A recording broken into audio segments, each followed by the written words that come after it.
కార్తీక మాసంలో వనభోజనాలు చేస్తారు కదా స్వామి. అసలు వనభోజనాలు ఉసిరి చెట్టు కింద ఎందుకు చేస్తారు? దీనికి ఏదైనా కారణం ఉందంటారా?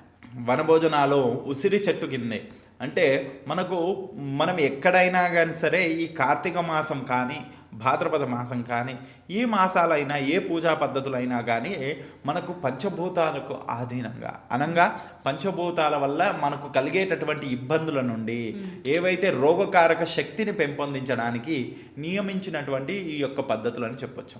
ఉసిరి చెట్టు కింద మనము వెళ్ళి అక్కడ ఉసిరి చెట్టు కింద శుభ్రము చేసుకొని వారు అక్కడ కూర్చొని ప్రాతకాలం నుండి సాయంకాలం వరకు అక్కడ ఉసిరి చెట్టు దగ్గర పూజ చేసుకొని విష్ణు సహస్రనామ పారాయణ చేసి ప్రాతకాలమేమో విష్ణు సహస్రనామ పారాయణ, సాయంకాలమేమో లలితా సహస్రనామ పారాయణ చేసుకొని మధ్యాహ్నం అంతా కూడా అక్కడ భోజనాలు చేసుకొని అక్కడ కొద్దిగంత సేద తీరడం వల్ల ఆ యొక్క ఉసిరి చెట్టు యొక్క శ్వాసను అంటే ఆ చెట్టు యొక్క గాలిని మనము పీల్చడం వల్ల మన శ్వాసనాళాలన్నీ కూడా బలపడతాయని చెప్పొచ్చు.